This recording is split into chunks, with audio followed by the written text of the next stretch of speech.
Hi, my name is Linda Ames, and the Relief Society has asked me to teach you how to make sourdough bread. I'm new at this, but I'm willing to give it a good try.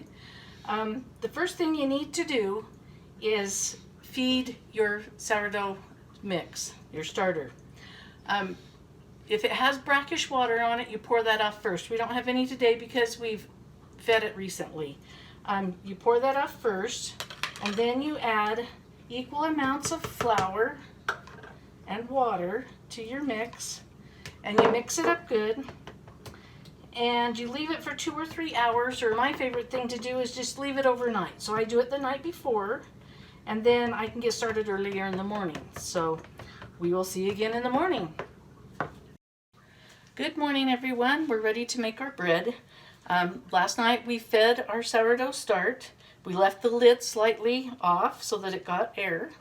And this morning, if you look at it, it's nice and bubbly.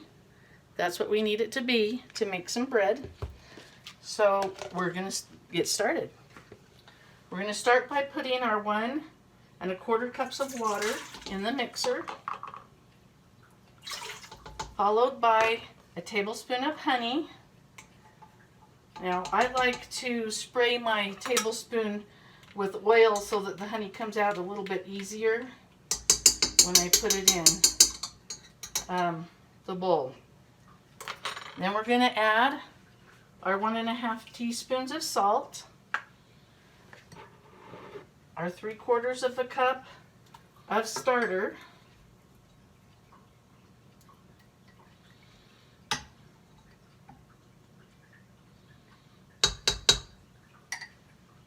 and 2 cups of flour.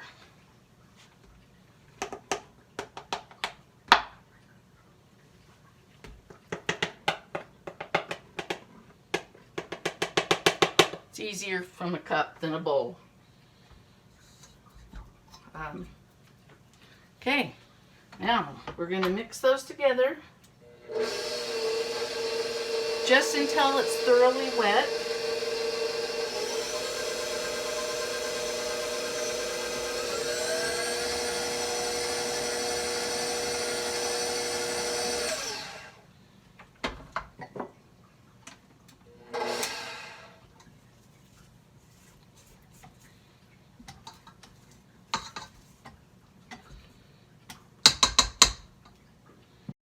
Now, as you can see, we have kind of a soggy dough, and we want that to sit and rest for about 30 minutes. That way it absorbs as much moisture as possible before we finish the bread.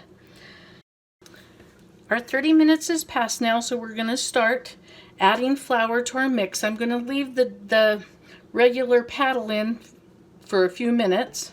So I'm going to turn it on, and I'm going to mix some flour in until it gets a bit thicker.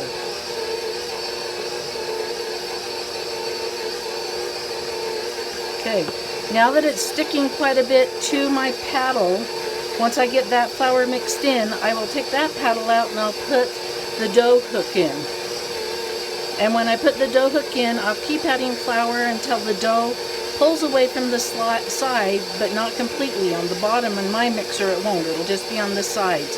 We want our dough to be a slightly sticky dough. So when we get to that point, I'll show you again. Now you can see that the dough is pulling away from the sides, but still sticking to the bottom of the pan. If we turn it off now and we touch it, it's sticky. I mean, it doesn't stick all over my fingers, but it's really sticky to the touch. And now we're going to knead it for 7 minutes. If it gets a lot stickier, I'll add a little bit more flour, and if not, we'll just go with that. And I'll knead it for 7 minutes, and then I'll be back. Our 7 minutes of kneading is up. As you can see, we're still sticking to the bottom, but we're away from the sides. At this point, I'm going to turn off the mixer.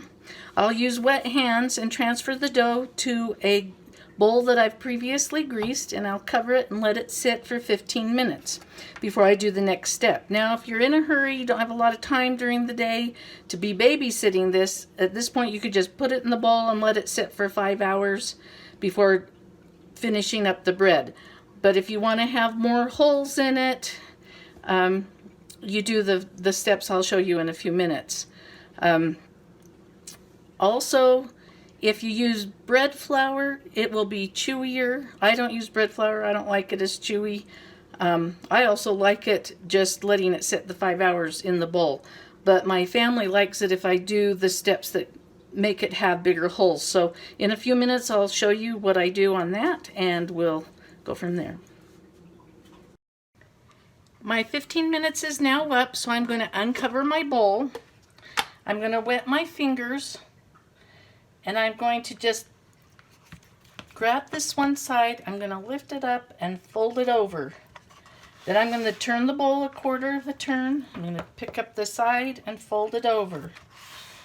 I'm going to do that until I've gone all the way around all 4 sides. And I'm going to let it rest another 15 minutes. I'll do this every 15 minutes for the first hour, and then once an hour for the 4 more hours till it's been sitting for 5 hours. And then we will shape it and cook it. I'll see you at that point. Our 5 hours are up, and so now we are going to stretch the bread over one more time, and then we're going to shape it. So I'm going to remove the bread from the bowl. I've already greased my countertop right here. I'm going to set it there.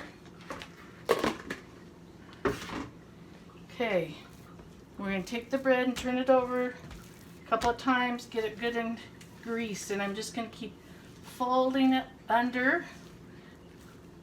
I'm going to keep folding it under until we get a nice, tight, smooth top edge.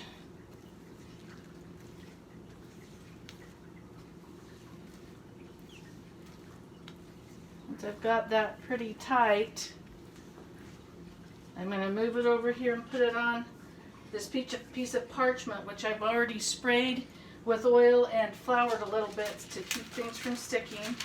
I'm going to put it in my shallow bowl, and this is where I'm going to let it rise. I will cover this with a piece of plastic wrap and let it rise while the oven heats up. We've moved the bread over to the stove where it's a little bit warm because I've already preheated the oven to 450. And now I also have my pizza stone in here. I'm going to take this lid that Arlo made me out of a big stainless steel bowl, and I'm going to put it on top of my pizza stone. And we're going to heat the 2 up together for 45 minutes. And then we'll see if the bread has risen enough, and we'll go to that point. It looks like our bread is now ready to go in the oven.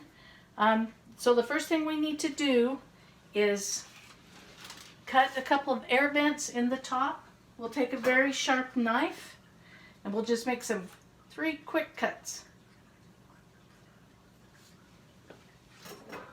Okay, now remember we put the lid in to heat up. I'm going to pull that lid out.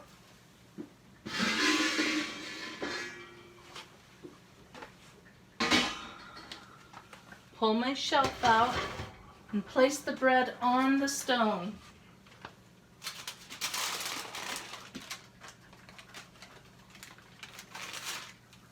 I'm going to cover it with the lid again. And we're going to bake for 20 minutes. And then I'll remove the lid and I will brown it for another 5 to 7 minutes. Now at this point I usually turn my temperature down to 425 in my oven. My daughter keeps hers at 450, but I always turn mine to 425 because I don't like a real brown bread. So I cook mine and then I get mine a little more golden brown usually if I can. Looks like our bread is ready. Let's open the oven and see how it looks. Okay, we're going to take that out. Now my paper may be not strong enough. Yep, we'll have to use the other hot pads. Okay, take this out of the oven. And we're going to put it on the cooling rack and let it cool for about 2 hours, and then we'll enjoy. Hi everyone, I'm back. We've cut into the bread. I'm going to show you a slice of it so you can see what it looks like when you do the folding over every hour. And it's good. We've been eating too much of it, but there you go. See all the big bubbles? And that's our bread we made today. Hi, I'm back. I made a second loaf of bread so that I can show you what you do when you cook it in a Dutch oven. Not much different, but I'm going to show you anyway.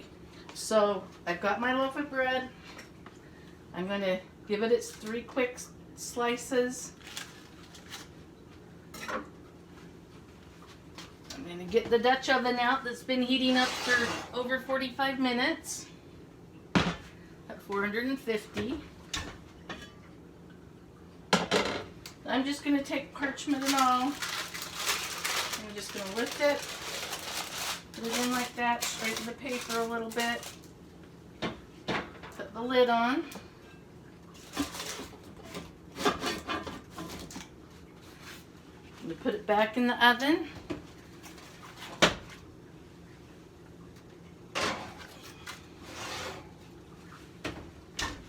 I'm going to turn down my temperature to 425 and let it cook for 20 minutes.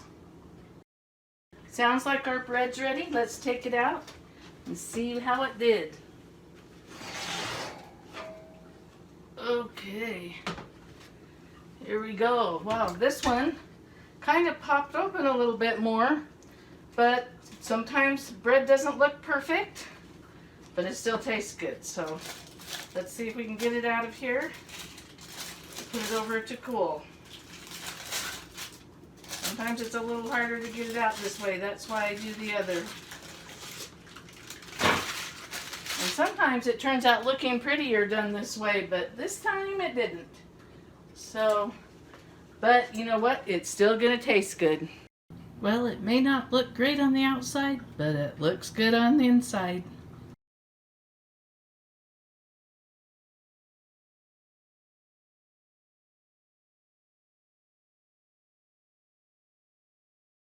Well, it may not look great on the outside, but it looks good on the inside.